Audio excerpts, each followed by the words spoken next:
I'm Logan Crawford, and right now on GBM, we're taking a look at an unforgettable story of strength, survival, and healing. We're talking to a terrific author.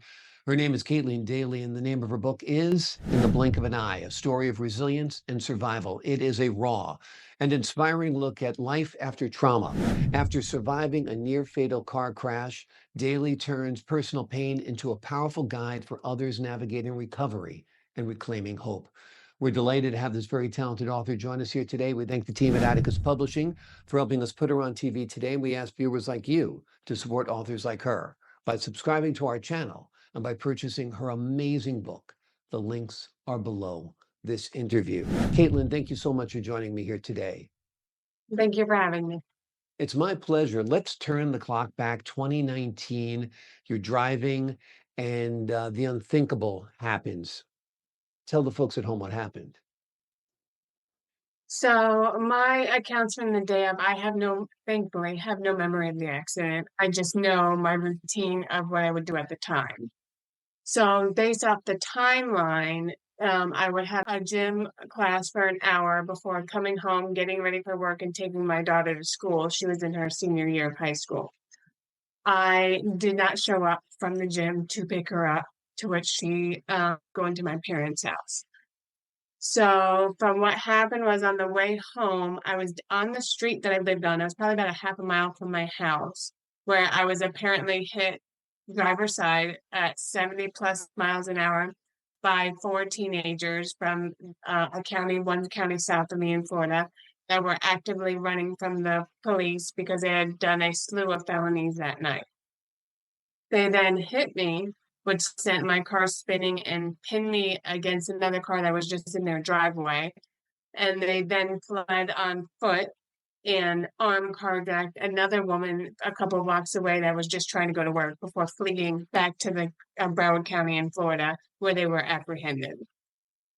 I was then to another car, an ambulance, because Palm Beach County Rescue, one of their stations was right by my house. They happened to be just driving home from the hospital from another car, and they came up on my accident scene before it even got dispatched out.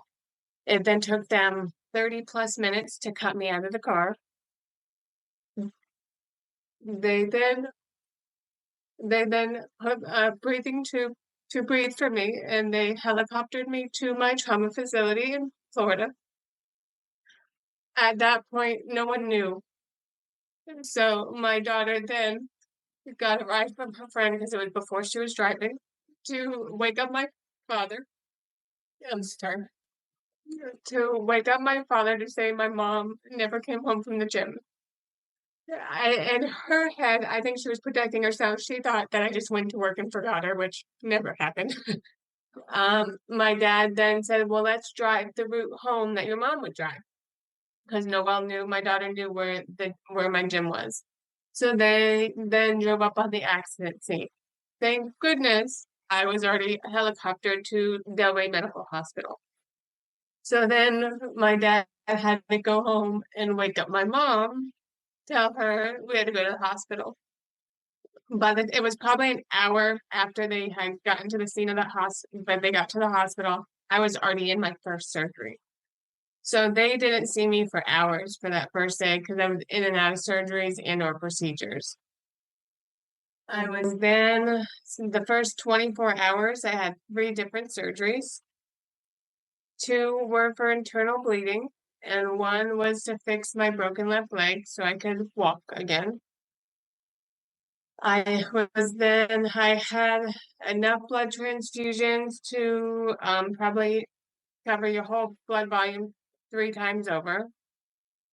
I was on a ventilator and machine to breathe for a week in the ICU before waking up.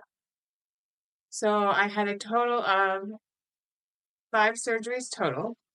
I was in the hospital for 7 weeks. I had countless procedures. I learned to walk and talk again. And it wasn't probably until week 2 or 3 that it started kind of clicking why I was in the hospital, and that the reason behind why I was in the hospital. Unbelievable. Unbelievable. Like you said, in a blink of an eye, everything can change. A friend of mine's a doctor. He says that to me all the time on the life turns on a dime. Yes. Things do go bad, do change, like you're going to work and you get broadsided by a group of idiots, who are, tearing down the street at an ungodly rate and then wreaking all kinds of havoc on the community and your life as well. 7 weeks in the hospital is a terribly long time, and I know there's a lot of suffering that goes along.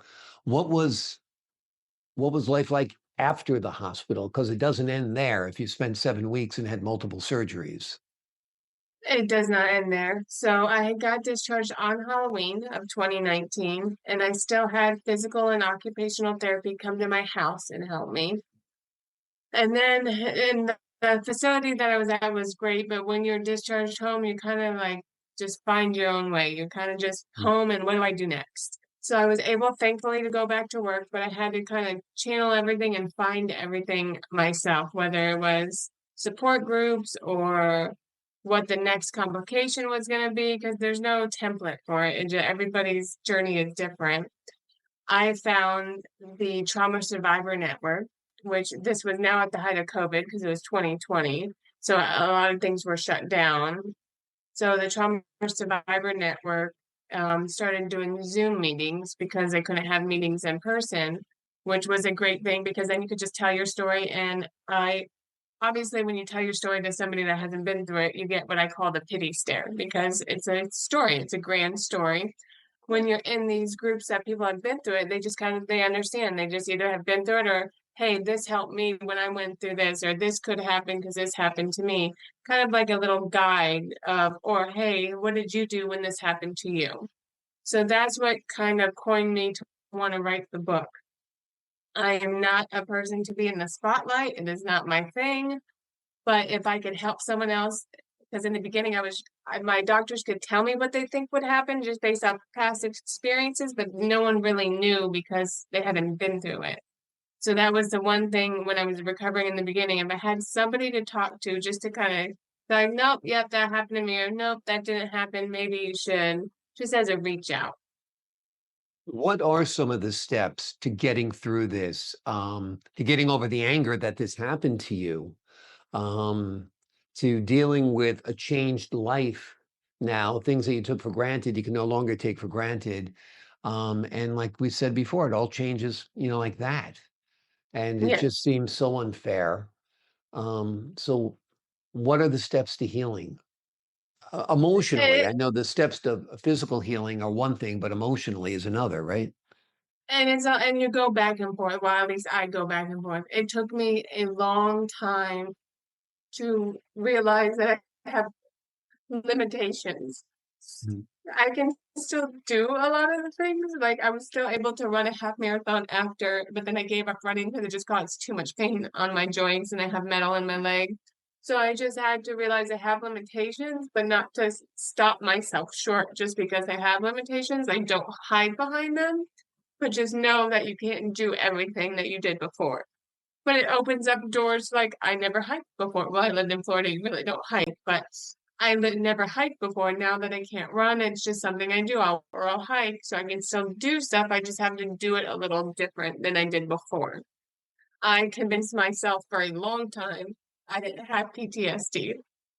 But then if I'm in the car with someone else driving, it's a hit or a miss. So it's just kind of not getting out of denial of certain things, and it takes a long time. Absolutely, absolutely. Accepting your limitations, whether it's an illness or an injury, Incorrect. realizing you're not the same person that you were, that you can't do all of the same things stinks. You hate it. You have to Right. come to terms with it and you have to accept your limitations, whether you're a cancer survivor, an automobile survivor, a heart attack Correct. survivor, whatever it is.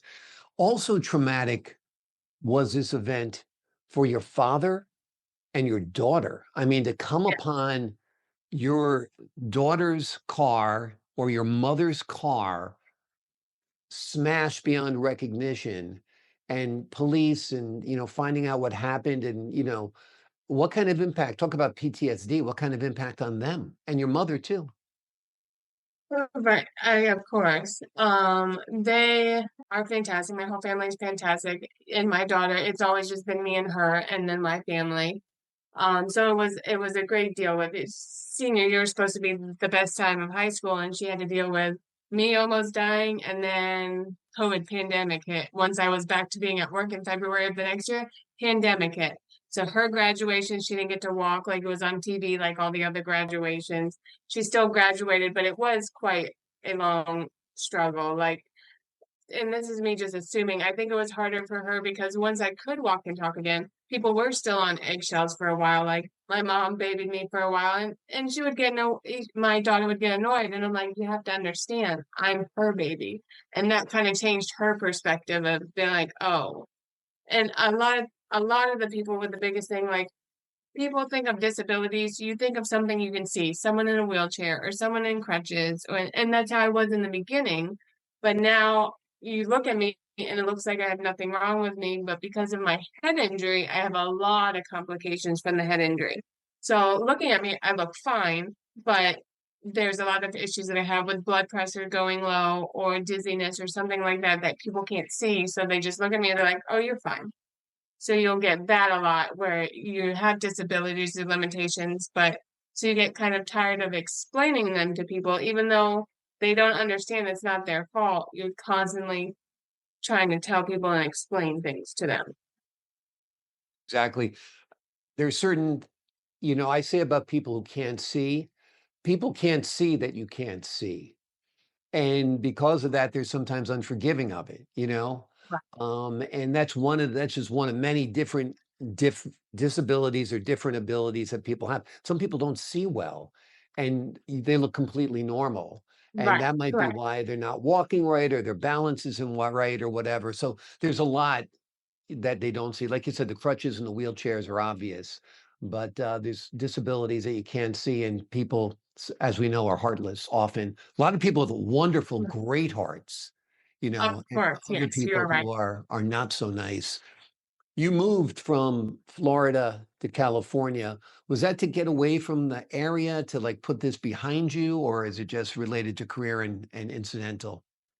It was a 50-50. Growing, when I had Noelle, I had her very young. I had always said, because I'm a nurse, if when she was going to college, if I wasn't in a relationship or had no more kids, I was going to do travel nursing. So it all just worked out. She graduated in 2020. Travel nursing kicked off because of COVID in 2020. So I had talked to her and I left her in the house that was paid for while she was going to college, and I went off travel nursing. But the other half of it was, again, I don't like being in the spotlight. Everybody just knew because I had been on the news, everybody knew everything. And not that I was constantly, not that anybody constantly was babying me, but I just wanted to go. And I think part of me was that nobody would know my story on the other coast or wherever I ended up. But it was also, I guess, me trying to outrun my trauma, which you can't do. So I figured out that being in California, and that's when I kind of coined that it's just a chapter in your story and not the actual story because you can't outrun it. Folks still back in Florida? There. Yeah, yeah. So, yeah, it's interesting. I mean, you probably did need a change of scenery after all that. Like you said, everybody knew your story, and it's sometimes nice to go where nobody knows your name, Yeah, unlike the Cheers exactly. song goes, without a Exactly. doubt. Um, this must have given you a whole new perspective on nursing. I mean, One, obviously you had to be a compassionate person to go into a very rigorous field to begin with. I say the most of the exercise and every eating right, whatever I do in this world is to keep myself out of one of those little gowns that ties up in the back and is open, because being in the hospital is horrible. No matter how yes, nice angels of mercy it are is. like you and you do brighten people's days, it stinks. Um, What's it like now for you as a nurse when you see people going through this kind of stuff, and what kind of nursing do you do? Tell us a little bit about how it's changed your perspective on the job. So at the time of the accident, I do emergency room and labor and delivery. At the time of the accident, I was doing labor and delivery full time in an ER position per diem. Right now, I'm just working emergency room, but it does change everything because people tend to, number one, look at the age, and if it's a younger person, you tend to think there's gonna be no medical problems because odds are they're probably less than if it was like someone 60 or 70. So right off the bat, people that are younger, they kind of get dismissed a little more, like until you read some of the medical problems, like I have quite a bit because of the accident. So it's made to kind of stop and just not like, oh, they're 30, they should be fine. Why are they in the ER? You're like, oh, let's take a second, let's look. And then I've talked to other patients that have medical diseases that you don't see too often. And I'll ask them, I'm like, how often did you get pushed around between the medical field? They're like, oh, I had to go through multiple doctors before they'd listen because it wasn't something standard. And that happens a lot with people with younger problems. So I would had to go to all new doctors out here. I would just bring them all my reports, and they were just, and they can't really dispute anything if you have paperwork in front of them. And they were just like, oh, because if you have someone that comes in with just a bunch of medical problems, you have to take into account that they've been through some things. You have to listen to them. A lot of doctors have the medical degrees, but they haven't been with the person to see it. You might have the degrees, but you have to listen to the clientele in front of you. If they're saying something is different, you need to take that into account because they live in these bodies daily. You learn to listen more. You learn to be more empathetic. I mean, it's Yes. hard for nurses and doctors. It's overwhelming how much suffering you're dealing with, and you almost to save your brain and to save your sanity, you have to detach from it a little bit because to get And we do. yeah, yeah, because We you're do you because we, especially in the emergency department, because we jump around from a broken ankle to putting someone on a breathing machine to maybe somebody's heart stopping, and we have to go into the next room and not show any of that on our face right. to treat the next patient with the same thing that we treated the first patient with. So it Yeah, can be mentally draining.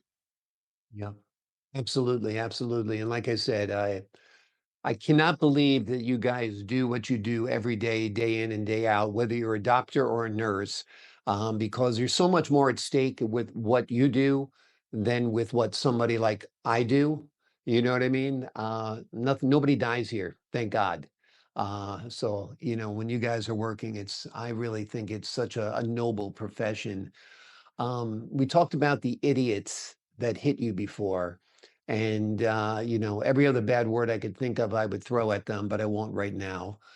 Was there any time spent in jail? I mean, there's no justice when it comes to Right. something like this, because even if these idiots spend a year or two in jail, uh, it's not going to make you I any have the better. lifetime of the problems. Exactly. So there was four kids. They were all charged with crimes because there was crimes committed before, there's crimes committed after my crime.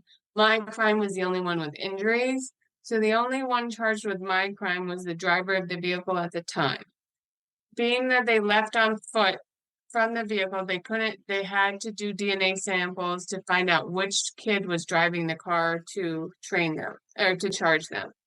That had to go off to state lab. And of course, 2020 height of COVID happened. So everything so it took until we didn't have results. They had an idea of which kid it was driving, but we didn't have results until November 2020.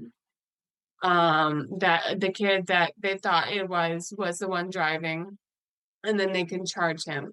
He was already in jail in Broward County because he had previous crimes, so he was being held there that year. So then the trial happened. The trial was in 2021 and 2022. I was already in California and I came home for it. They gave me the option to do Zoom or come home. I chose to come home because I thought that it would bring me closure. So I did the trial and he was charged as an adult, and the prosecution, we tried to do a plea deal because we weren't going to go under 10 years. He rejected it. So we went to trial. He showed no, he did not look. His lawyer had to tell him to look to us because there was other victims there.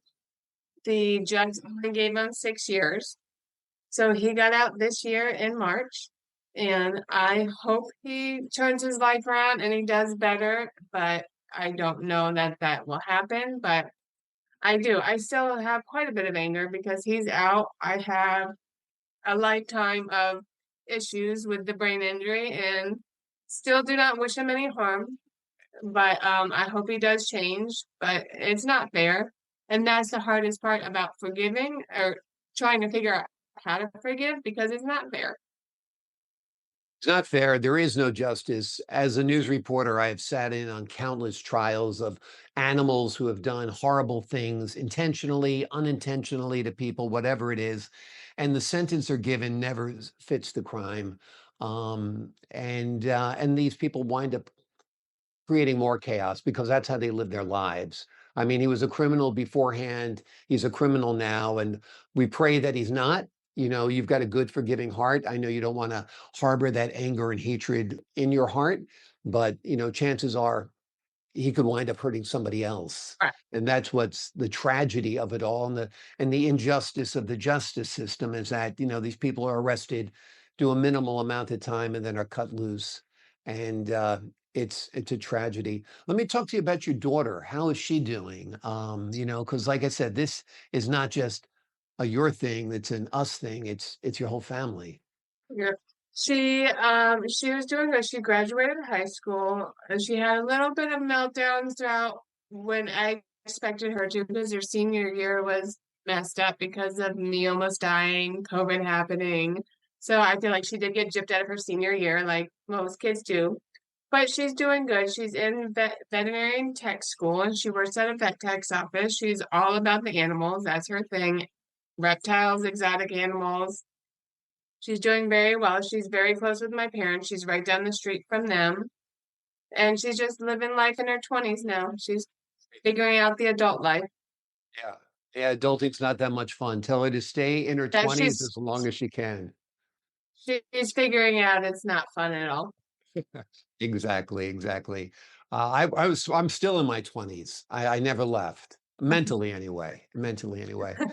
Let's talk a little bit about coping with the after effects of the accident emotionally. Again, fear and anxiety are part of it, right? I mean, the anxiety of getting back behind the wheel. I mean, even after a minor accident, you view driving in a whole new way. So tell us what that was like, and for other people who are dealing with how they can get through it. So I had told myself in the hospital, I have to get back in a car. I can't function like I had a daughter, like I have to get it back in a car. So there was just not an option for me not to get back behind the wheel. I didn't really know how I was going to navigate.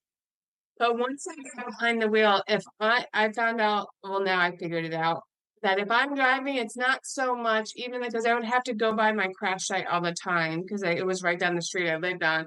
It didn't, but I did, when it was the intersection of the crash site, I did kind of check a little more and halt a little more, but driving in general wasn't that bad.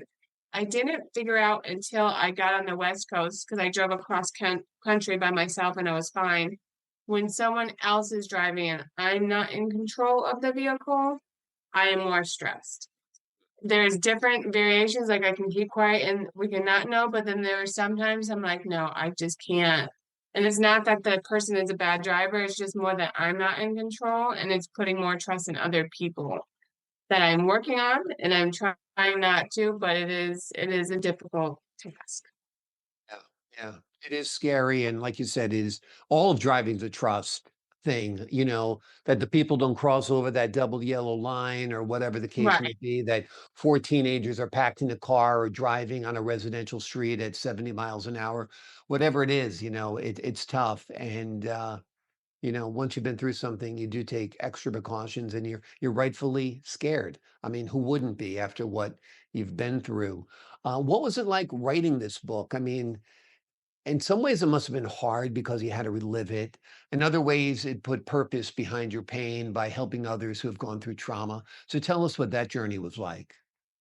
So I knew for a while I wanted to do it. I'm not an author. I've never written a book. So I just decided for me, it was just going to be easy to do go chronologically so I could remember. And I'm sure I still miss bits and pieces. So I just sat on my bed with my laptop and I just started. And I just started with the introduction just to kind of my life beforehand. And once I got into the trauma, I mean, I relive it every day or parts of it based on my recovery and if I've had any good days or bad days. But to sit down and just relive it from beginning to end was very hard. There was a lot of times where I just had to put the laptop down and come back to it another day. And then there was days where I could do a couple chapters in a row. So it just all depended. And my mindset depends on how I'm doing that day physically. So if I'm having a really bad day with my blood pressure or the dizziness or something that is causing me to have more symptoms that are from the accident, I get more mad and I get more annoyed because I wouldn't have those issues if it wasn't for the accident. If I'm having a better day, it was a little easier to get through a little more. So it just depends. The head injury is not, I don't wish it on anybody. I don't even wish it on the kid that hit me. Sounds like the biggest complication now that you deal with is the blood pressure issue. And is that from the TBI that it changed the regulation of the blood pressure Yeah. in your body? I have something called dysautonomia. So one of my nervous systems isn't quite working like it should, and it is from the TBI.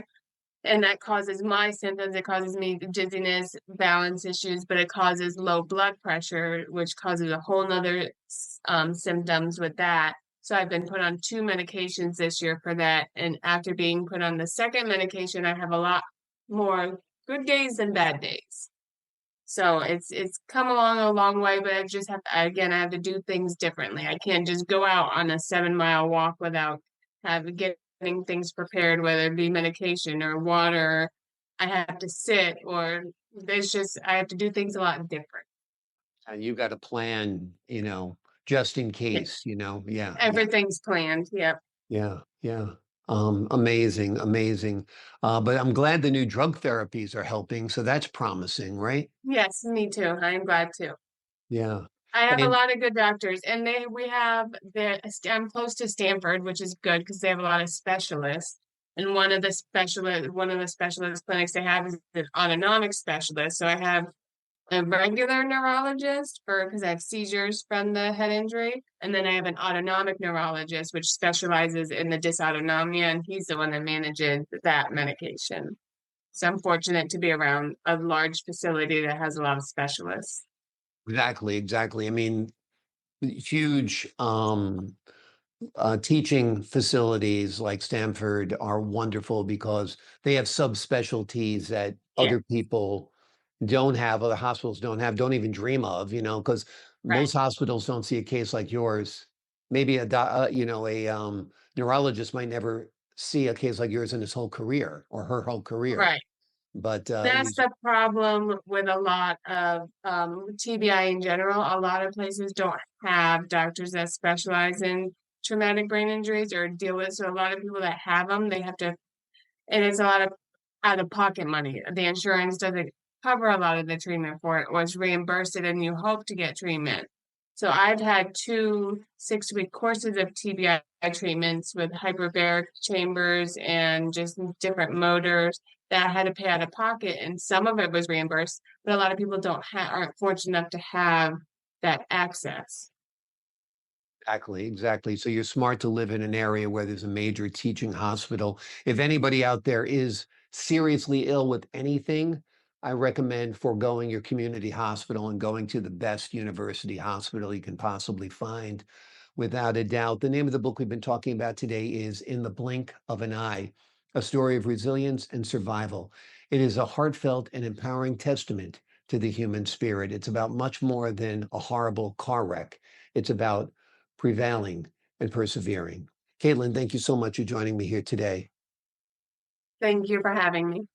I appreciate your candor, your insight, and your wisdom. To the folks at home, I'm Logan Crawford for GBN. So long for now.